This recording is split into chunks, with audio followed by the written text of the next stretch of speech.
In today's video, we're going to take a look at some quite interesting RAMs from ASGARD. This time they're not DDR5 like we did last time, but we're going to take for a spin these ASGARD VALKYRIE 2x8 gigs. Basically, I have 4x8 gigs, but in one package you get 2x8 gigs, and these are 3600 megahertz. Now, the box and the artwork are quite outstanding, and I have to admit this is what I really love when it comes to packaging. But when it comes to content, I'm also quite curious what you and I can expect. So unboxing them, checking out the interior, you get some sort of a schematics that shows how they drew the actual ASGARD VALKYRIE RAMs, and you get two sticks of 8 gigs which have a protection down on the connection part, and at the back you have a QR code and of course all the information. So DDR4 3600 MHz, CL18 1.35 volts,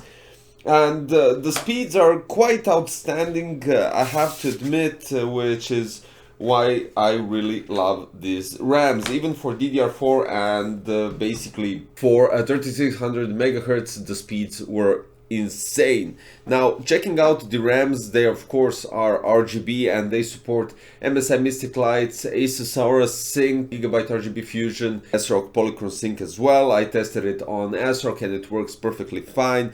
They can be synchronized in rainbow color or any other effect that you have in your software. When it comes to the design, they have a two-sided passive heatsink which is connected with one screw on each side. They're completely white, except you have the ASGARD logo right here, three lines going like somewhat, I would say, racing design, and the top diffused LED with the ASGARD logo right here in the middle of the LED.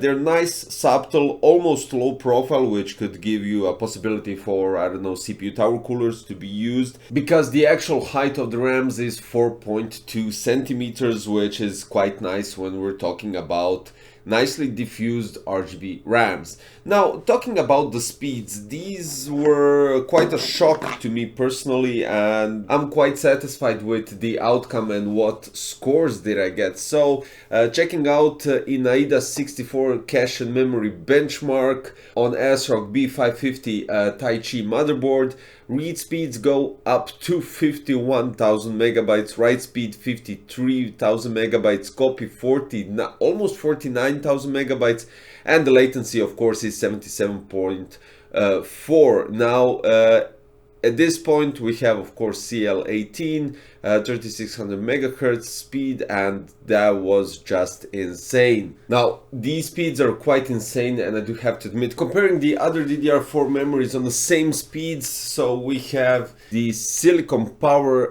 X Power Zenith, which was actually 4 times 16 gigs 3600 megahertz. We got almost 48,000 megabytes.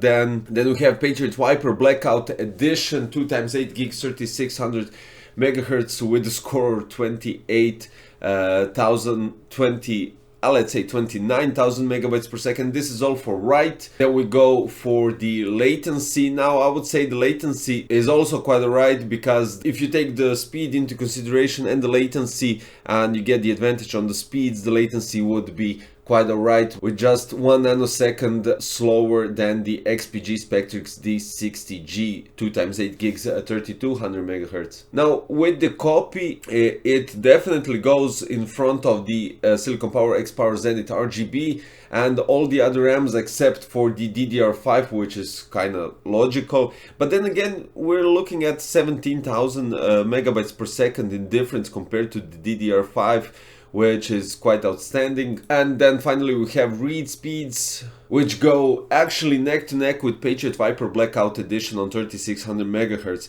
So I would say they're quite interesting DDR4 sticks, since they're still viable in the market and the industry, just because DDR5 is really hard to get. These look outstanding. First of all, nice white build with these would look outstanding, I have to say. So yeah guys, I'm placing the links below because I'm really satisfied with the ASGARD VALKYRIE memory. and you can check out the prices and all the details that you need if I skipped something by accident. And of course, finally, don't forget to subscribe, click the like button, hit the notification bell for future content and to help the channel grow. Thank you for watching today's video. Hopefully I will see you in another one. Bye bye.